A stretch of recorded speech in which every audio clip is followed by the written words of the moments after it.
चाहे अमरदीप कादियान को, लेकिन अमरदीप कादियान जरूर बोलेगा आज इनसे आजादी नहीं मिलेगी, भले 90 साल के बाद मिलेगी, लेकिन चिंगारी तो जला दी। 10 पर्चे दर्ज कर दे, 10 नंबरी बना दो मेरे को, मैं फिर भी नहीं रुकूंगा। क्या कारण है? हेलो साथियों, मैं अमरदीप कादियान, नमस्ते, प्रणाम, सलाम वालेकुम, सत श्री अकाल, जय मसीह की, राम राम जी, जय माता की, जय हिंद, जय भारत, जय ससुराल वालों की। साथियों, आपका स्वागत है डिसेंट फैमिली में। साथियों, आज हम बात करेंगे लोन डिफॉल्टर के बारे में। अगर आपकी किसी भी तरह का लोन है और आपकी 2, 4, 5 EMI डिफॉल्ट हो गई हैं, चाहे आपका अनसिक्योर लोन है, सिक्योर लोन है, पर्सनल लोन है, बिजनेस लोन है, गोल्ड लोन है, scooter, motorcycle, car, jeep, truck, बस का है, मकान, दुकान, जमीन जायदाद, फैक्ट्री, कारखाने का, किसी भी तरह का अगर आपका लोन है, भगवान ना करे उसकी EMI डिफॉल्ट हो गई है और वो 2, 4, 5, 7 हो गई है, तो किस तरीके से कुछ बैंक और NBFC कंपनी वाले लोगों को परेशान कर रहे हैं, राज कर रहे हैं और जलील किया जा रहा है उनको सार्वजनिक रूप से। साथियों, जैसे कि मैं हर बार कहता हूं, अगर आपके पास पैसे हैं तो इनके पैसे दे दे, कहीं से अरेंजमेंट होता हो तो वहां से करके इनके पैसे दे दे। अगर नहीं है फिर तो राहु केतु ग्रह तो क्या, साक्षात शनिदेव भी धरती पे आकर आपका कुछ नहीं बिगाड़ सकता। अरे जब पैसे ही नहीं है फिर क्या करेगा भाई? ज्यादा से ज्यादा ये क्या कर सकते हैं आपके साथ? सबसे पहले तो आपकी फाइनेंशियल डेथ कर देंगे, आपका सिविल खराब कर देंगे, क्योंकि हर बैंक और NBFC कंपनी हर महीने अपनी सिविल की रिपोर्ट आके भेजता है। फ्यूचर में कोई भी बैंक या NBFC कंपनी आपको अनसिक्योर लोन नहीं देगा। लेकिन जब पैसा ही नहीं है और 99% ये चवन्नी छाप जो है ये लोगों के पास फेक नोटिस भेजते हैं। क्या कारण है भाई? इन चवन्नी छापों की मेरे देखने में सैलरी तो है नहीं कुछ। अब जो सैलरी नहीं है तो एक कमीशन पे काम कर रहे हैं। 15 से लेके 35% तक इनकी कमीशन होती है, बैंकिंग की भाषा में जिसको इंसेंटिव बोला जाता है। साथियों, अगर आपसे EMI डिफॉल्ट हो गई है, चाहे 2 लोन डिफॉल्ट हो गए, 5 हो गए या 25 हो गए, अगर आपके 25 लोन भी डिफॉल्ट हो गए तो सारे देश की किसी भी थाने, चौकी, पुलिस स्टेशन में आपके खिलाफ FIR लॉन्च नहीं हो सकती। लोन डिफॉल्ट होने में आपका पर्चा नहीं दर्ज हो सकता, कोई पुलिस वाला आपके घर नहीं आ सकता, ना ही कोई पुलिस वाला आपके पास फोन कर सकता है, क्योंकि यह सिविल का डिफॉल्ट माना जाएगा, सिविल का रोंग माना जाएगा। हमारे देश में 2 तरह के केस होते हैं, सिविल, क्रिमिनल, दीवानी, फौजदारी। ज्यादा से ज्यादा ये आपका क्या कर सकते हैं? अरे चेक बाउंस का केस कर सकते हैं, उसके अलावा ये क्या कर सकते हैं? और उसके अलावा सिविल का केस कर सकें यार, यहां को ये फांसी दे देंगे गे। ये चवन्नी छाप तो 50 तरह के नोटिस भेजते हैं, 412, 406, 420, 419, जो इनके मन में आए वही नोटिस भेज देते हैं, फेक बना बना के। आजकल कोर्ट की मोहर भी फेक लगाने लग गए हैं। साथियों, डरे घबराए नहीं पैसे हैं। जब भी आपकी जेल होगी, एक बात समझ ले, हमारे देश में जेल में भेजने की पावर किसके पास है? जज साहब के पास। और जज साहब जो है, चाहे वो लोअर कोर्ट के हैं, चाहे माननीय सुप्रीम कोर्ट के जज हैं, वो गवर्नमेंट के आदमी हैं। किसी भी बैंक या NBFC कंपनी के पास कोई जज काम नहीं करता। ऐसे तो रिलायंस वाला अपने ही जज लगा लेगा यार, सबसे अमीर आदमी तो वही है हमारे देश में, वो अपने ही जज लगा कर डिसीजन देने शुरू कर देगा। भैया, डेमोक्रेसी है, लोकतंत्र है दुनिया का सबसे बड़ा। जब से हमने होश संभाला है, मेरे फादर साहब एडवोकेट थे, मैं 13 साल का कोर्ट में जाने लग गया था, तब से मैं अपने घर में बचपन से ही डेमोक्रेसी की बात सुन रहा हूं कि भाई हमारा जन्म इतने अच्छे देश में हुआ है कि यहां पे डेमोक्रेसी या लोकतंत्र है, हर आदमी की आवाज सुनी जाती है, कोर्ट के द्वारा न्याय किया जाता है। आप कभी कोर्ट में गए हो या आपने कभी फिल्म में देखा हो, न्याय की मूर्ति जो होती है उसके हाथ में एक तराजू होता है और उसकी आंखों पे पट्टी बंधी रहती है और तराजू दोनों साइड बराबर तोलेगा। मतलब आंखें किस लिए बंद की गई हैं भाई? किसी में भेदभाव ना हो। हमारे यहां राजा की भी उतनी वैल्यू है, भिखारी की भी उतनी वैल्यू है। राजा के पास भी उतने ही राइट्स हैं और भिखारी के पास भी उतने ही राइट्स हैं। संविधान ने सबको बराबर अधिकार दिए हैं। यह नहीं है कि कोई गरीब है तो उसके पास राइट्स कम है, उसके पास अधिकार कम है। कोई अमीर है तो उसके पास बहुत ज्यादा राइट्स हैं। कोई भी बैंक या एनबीएफसी कंपनी जिसने आपके साथ एग्रीमेंट किया है, एग्रीमेंट यह नहीं है कि कुछ भी उसके एग्रीमेंट के अंदर लिख रहे हैं, तो चवन्नी छाप आपको बताते हैं। एग्रीमेंट भी लॉफुल होना चाहिए। यह नहीं है यहां कोई यार तालिबान तो है नहीं भाई, अब भाई लोन नहीं दिया जा रहा तो अमरदीप कादियान के यहां कहीं फोड़ दो या टांगे ही काट दो इसकी। भाई यहां डेमोक्रेसी है, लोकतंत्र है। लोकतांत्रिक तरीके से किसी को अगर सजा भी मिलेगी, लोकतांत्रिक तरीके से मिलेगी। किसी भी बैंक या एनबीएफसी कंपनी के पास कोई भी जज नहीं है। अगर ये आपके पास नोटिस भेज रहे हैं आर्बिट्रेशन का, आर्बिट्रेटर का, और आपके देखने में आया होगा भाई रिटायर जज, आगे उसका नाम लिख देंगे, रिटायर छोटा छोटा लिख देंगे जज। और भाई जब जज साहब रिटायर हो गए तो वो कुछ भी काम करो, तो कि साइकोलॉजिकल प्रेशर में आपको लेना चाहते हैं, मनोवैज्ञानिक दबाव के अंदर लेना चाहते हैं। मैं जब 13 साल का था, मेरे फादर साहब ने मुझे एक स्कूटर दिला दी, एलएमएल वेस्पा, मेरा आज तक ध्यान है। और मेरे फादर साहब को, हम तो डैडी कहते थे उनको कोई स्कूटर, मोटरसाइकिल, कार, जीप चलानी नहीं आती थी, साइकिल भी नहीं चलानी आती थी। तो मैं क्या करता था, जब मेरे स्कूल की छुट्टी हो जाती थी तो मैं कोर्ट में चला जाता था अपने डैडी के पास। अब भाई वकील की जो जॉब है, जो एडवोकेट की है, वो कोई गवर्नमेंट जॉब तो लग नहीं रही थी, प्राइवेट वकील थे।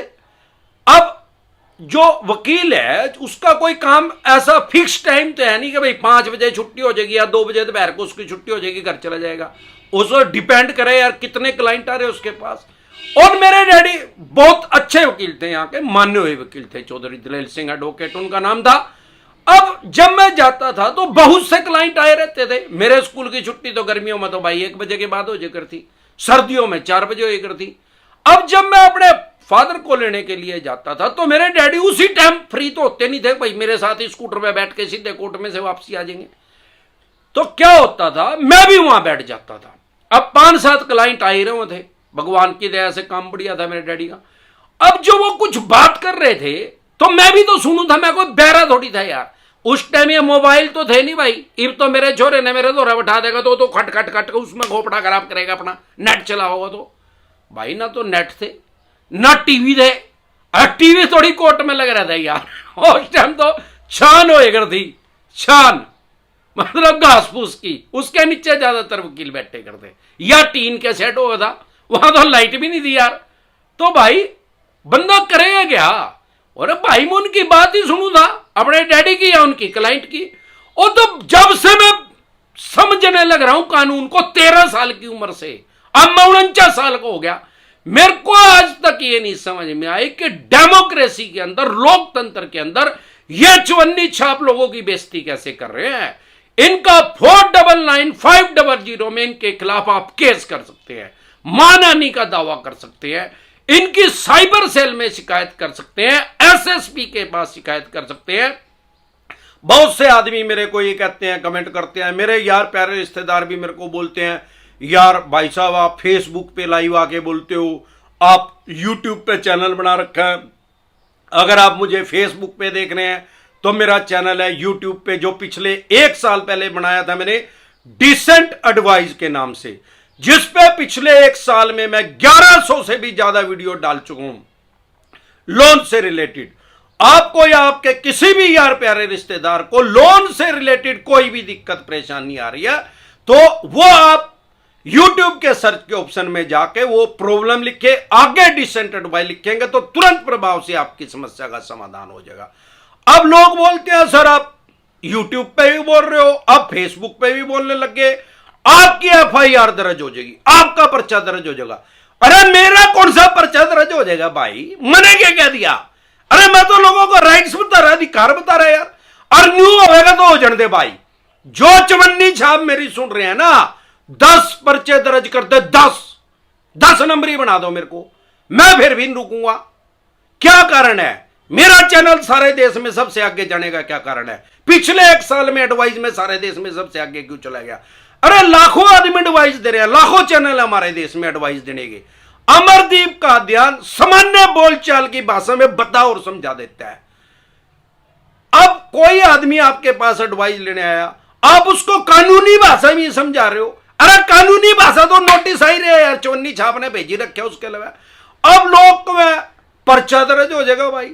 अरे भाई सारे देश में इन चवन्नी छापों के खिलाफ कोई आवाज नहीं उठा रहा था। लाखों आदमी इनकी वजह से आत्महत्या सुसाइड कर चुके हैं और करोड़ों आदमियों को सुसाइड की कगार पे इन्होंने पहुंचा दिया, आत्महत्या करने की कगार पे पहुंचा दिया है। कानून ने आपको क्रिमिनल नहीं बनाया, कानून ने आपको अपराधी नहीं बनाया, इन भिखमंगों ने आपको अपराधी बना रखा है। ये आपको क्रिमिनल इन्होंने घोषित किया है। लोन की ईएमआई डिफॉल्ट होना क्राइम की श्रेणी में नहीं है। अगर आप कोर्ट की अवमानना नहीं करेंगे तो आपकी जेल नहीं होगी। आप अपना केस लड़े, माननीय सुप्रीम कोर्ट तक जाते जाते 40-45 साल लगेंगे।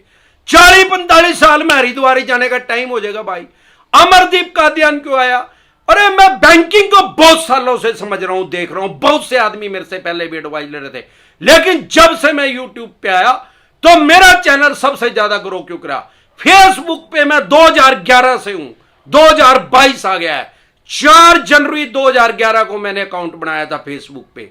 मेरे फॉलोवर जो थे 11 साल में कितने बने थे? 300 350 भाई।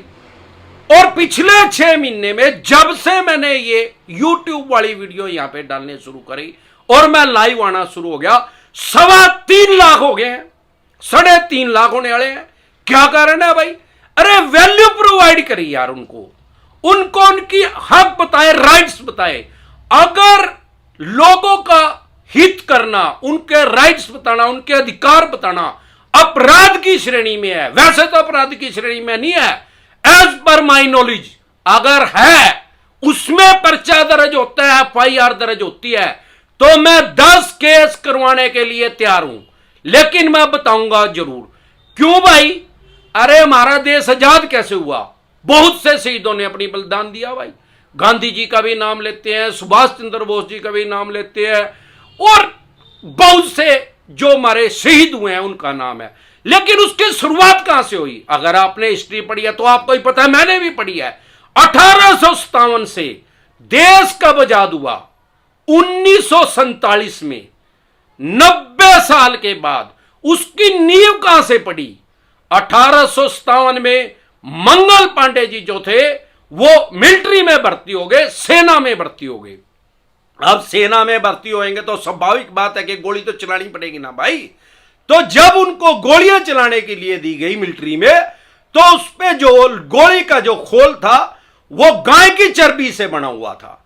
अब क्योंकि मंगल पांडे जी हिंदू थे और हमारे धर्म में गाय को माता माना जाता है, पूजा जाता है गाय को, उस आदमी ने ना कर दिया, ब्रिटिश सरकार के खिलाफ एक बिगुल बजा दिया। उसने क्या भाई, मैं नहीं चलाऊंगा भाई, ये कारतूस मैं नहीं चलाऊंगा, क्योंकि इसके ऊपर गाय की चर्बी है और हम अपनी गाय को अपनी माता मानते हैं। क्या मंगल पांडे को यह नहीं पता था कि यहां ब्रिटिश सरकार है, अंग्रेजों की हुकूमत है, अगर इनके खिलाफ बिगुल बजाएंगे, विद्रोह इनका करेंगे तो ये उसको फांसी पे टांग देंगे? उसकी नौकरी तो जानी जानी थी उस आदमी की, उसको पता था। वो पढ़ लिख के तो फौज में भर्ती होया होगा, अनपढ़ थोड़ी फौज में भर्ती कर दिया होगा, कोई 2 पढ़ा हुआ थोड़ी लगा दिया होगा, उसको पता था। लेकिन उसको यह भी पता था कि किसी आदमी को तो शुरुआत करनी पड़ेगी, किसी आदमियों को तो इन अंग्रेजों का मुकाबला करना पड़ेगा, कहीं से तो शुरुआत हुई। हालांकि मंगल पांडे जी को ब्रिटिश सरकार ने फांसी की सजा दे दी, लेकिन उस आदमी ने आजादी का बिगुल बजा दिया और 90 साल के बाद देश आजाद हो गया।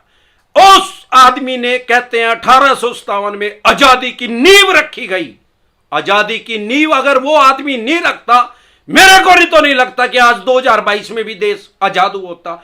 जब तक किसी चीज की नींव नहीं रखेंगे, चाहे वो मकान है, बंगला है, फैक्ट्री है, कारखाना है, अरे जब तक उसकी नींव नहीं रखेंगे तो बनेगा कैसे? आपने कोई मकान, दुकान, फैक्ट्री, कारखाना बनाना है, आप ईंट ले आके रख दो, ईंट, सिर्फ ईंट ले आके रख दो, फिर ये आपका दिमाग, माइंड, खोपड़ा ये अपने आप बताएगा कि सीमेंट भी लेके आनी है, रेत भी चाहिएगा, मिस्त्री भी चाहिएंगे, एक एक चीज करके जुगाड़ होता चला जाएगा। नहीं भी पैसे होंगे तो ये दिमाग बताएगा, क्योंकि ईंट रखी है।